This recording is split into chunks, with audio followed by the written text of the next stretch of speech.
आज का हमारा टॉपिक जो है वो एक बहुत इम्पोर्टेंट लॉन्ग क्वेश्चन है जो कि है लॉ ऑफ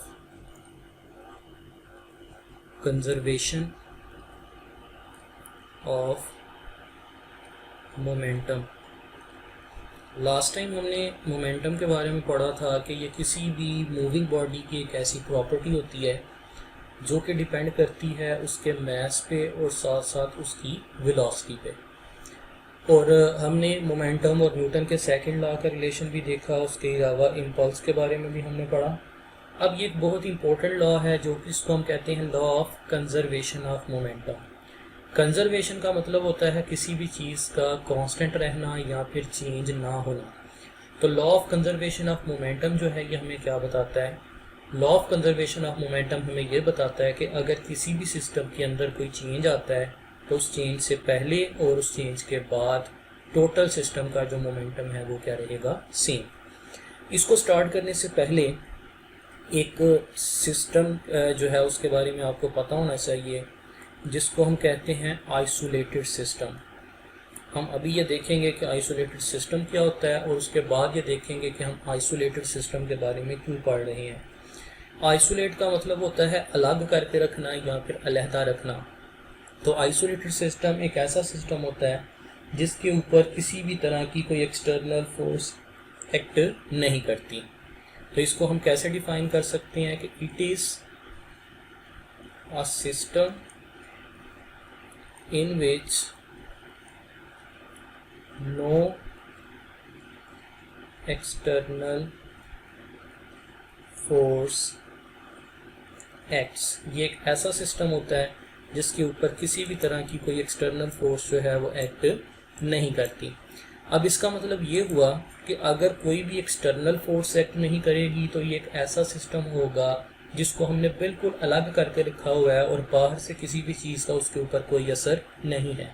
जैसे हम इसकी एग्जांपल ले सकते हैं कि अगर हमारे पास एक गैस है एक कंटेनर के अंदर, हमारे पास एक कंटेनर है, लेट्स से उस कंटेनर के अंदर हमने एक गैस को जो है वो फिल कर दिया। अब ये गैस के मॉलिक्यूल्स एक दूसरे के साथ टकराएंगे, ये कंटेनर की वॉल के साथ भी टकराएंगे, लेकिन बाहर से किसी भी तरह की कोई फोर्स जो है वो इसके ऊपर एक्ट नहीं कर रही। तो इसका मतलब है कि ये मिल के एक आइसोलेटेड सिस्टम बना रहे हैं। आइसोलेटेड सिस्टम के बारे में हम क्यों पढ़ रहे हैं? क्योंकि याद रखें जितनी देर तक कोई सिस्टम आइसोलेटेड नहीं होगा उतनी देर तक उसके ऊपर law of conservation of momentum को अप्लाई नहीं किया जा सकता। तो इसका मतलब ये हुआ कि आइसोलेटेड सिस्टम के ऊपर ही सिर्फ और सिर्फ law of conservation of momentum apply होता है। अगर सिस्टम आइसोलेटेड नहीं है तो उसके ऊपर law of conservation of momentum भी अप्लाई नहीं होगा। तो अब हम आते हैं law of conservation of momentum की तरफ और हम कंसीडर करते हैं एक आइसोलेटेड सिस्टम को। तो फर्ज करें कि हमारे पास एक आइसोलेटेड सिस्टम है। लेट्स से हमारे पास दो बॉल्स हैं। इन दोनों बॉल्स में से एक का मास है m1, दूसरी का मास है m2। m1 वाली बॉल जो है ये इनिशियली v1 वेलोसिटी से मूव कर रही है और m2 वाली बॉल जो है ये इनिशियली v2 वेलोसिटी के साथ मूव कर रही है। आप देख सकते हैं कि दोनों बॉल्स की डायरेक्शन जो है वेलोसिटी की या डायरेक्शन ऑफ मोशन जो है वो सेम है। अब क्या हुआ कि कुछ अर्सा दूर चलने के बाद ये दोनों बॉल्स जो हैं ये आपस में टकराई। ज़ाहिर सी बात है कि m1 की स्पीड m2 से ज़्यादा होगी तो ये फिर आपस में टकराएंगी। अब according to Newton's third law m1 ने m2 के ऊपर एक फोर्स लगाई जो कि एक्शन की फोर्स थी, लेकिन हर एक्शन का एक रिएक्शन होता है। तो m2 ने भी m1 के ऊपर एक फोर्स लगाई जो कि रिएक्शन की फोर्स थी जिसको हम कहेंगे f डैश।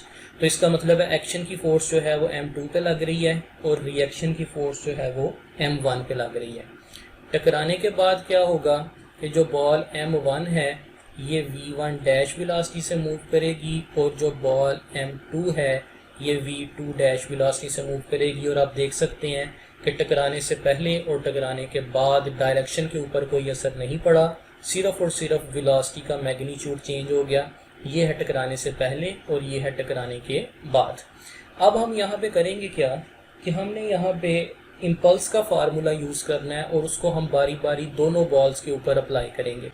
हमने लास्ट टाइम एक फार्मूला पढ़ा था F multiplied by T is equals to MVF minus MVI, जो कि इम्पल्स का फार्मूला है।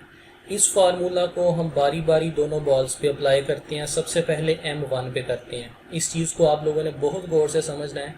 ये M1 वाला पोर्शन है हमारे पास, M1 एंड M1। सबसे पहले देखें कि M1 के ऊपर फोर्स कौन सी लग रही है, F डैश। तो F की जगह पे F डैश आ गया। कितने टाइम के लिए लग रही है, T टाइम के लिए। बॉल हम कौन सी ले रहे हैं, M1।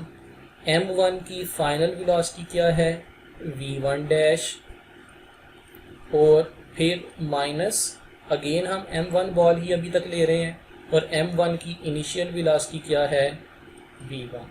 तो ये देखें कि ये इम्पल्स का फार्मूला हमने M1 वाली बॉल के ऊपर कम्प्लीटली अप्लाई कर दिया। अब हम इसी फार्मूला को अप्लाई करेंगे M2 वाली बॉल पे। ज़रा देखें M2 के ऊपर जो फोर्स लग रही है वो कौन सी है, F। कितने टाइम के लिए लग रही है, T टाइम के लिए, क्योंकि हमने न्यूटन के थर्ड लॉ में पढ़ा था कि एक्शन और रिएक्शन की फोर्स सेम टाइम के लिए लगती है। अब इसमें देखें कि हमारे पास मास है M2 और M2 की फाइनल वेलोसिटी क्या है, V2 डैश, अगेन M2 और उसकी इनिशियल वेलोसिटी क्या है, V2। तो देखिए हमने ये इम्पल्स वाला फार्मूला जो है ये बारी बारी दोनों बॉल्स के ऊपर अप्लाई कर लिया, एक M1 पे और फिर M2 पे। तो लेट्स से ये हमारे पास जो है वो दो इक्वेशंस आ गई। इसको हम कह देते हैं इक्वेशन नंबर 1 और इसको हम कह देते हैं इक्वेशन नंबर 2। नेक्स्ट स्टेप में हम क्या करेंगे, नेक्स्ट स्टेप में हम इन दोनों इक्वेशंस को ऐड कर देते हैं। Adding equation 1 and 2। तो कैसे ऐड करेंगे, लेफ्ट हैंड साइड को लेफ्ट हैंड में ऐड करेंगे।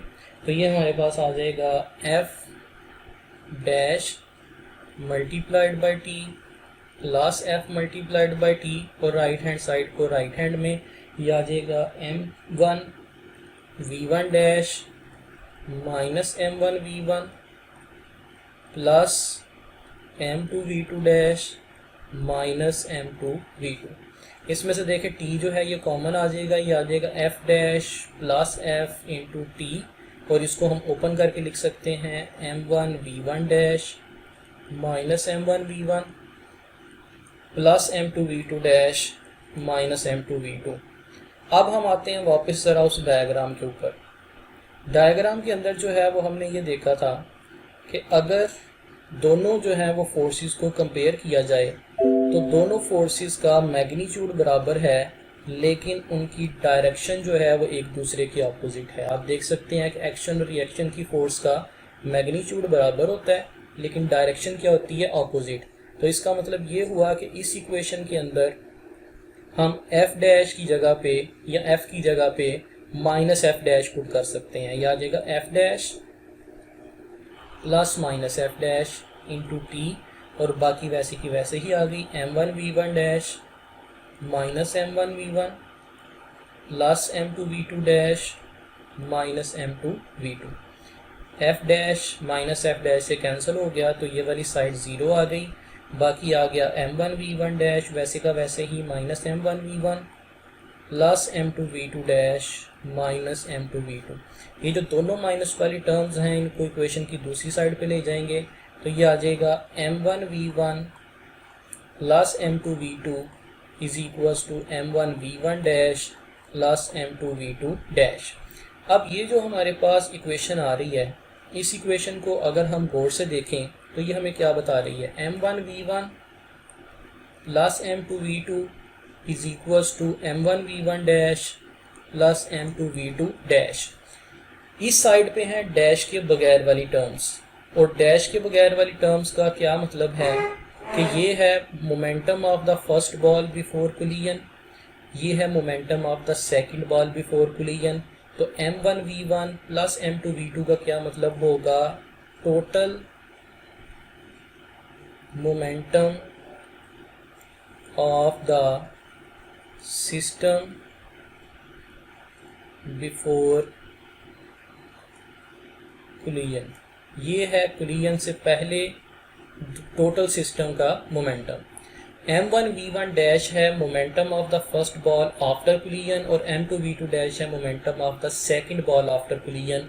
तो m1v1 dash plus m2v2 dash का क्या मतलब होगा, total momentum of the system after collision.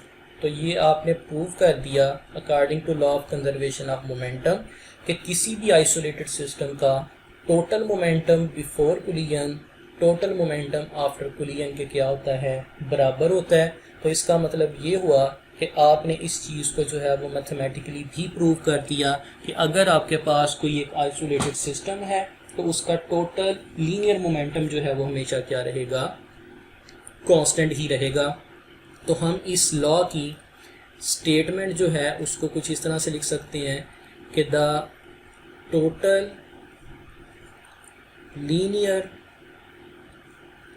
Momentum of an isolated system remains constant, कि किसी भी आइसोलेटेड सिस्टम का टोटल लीनियर मोमेंटम जो है वो हमेशा क्या रहेगा, कांस्टेंट ही रहेगा, उसमें कोई चेंज नहीं आएगा। इसमें देखिए हमने लीनियर मोमेंटम का वर्ड इस्तेमाल किया है क्योंकि बॉल्स की मोशन जो है वो स्ट्रेट लाइन के अंदर थी, लीनियर थी, तो इसलिए हमने यहाँ पे लीनियर मोमेंटम का वर्ड इस्तेमाल किया। हमने यहाँ पे सिंपल मोमेंटम का वर्ड इस्तेमाल नहीं किया। तो ये था जी आपके पास complete law of conservation of momentum.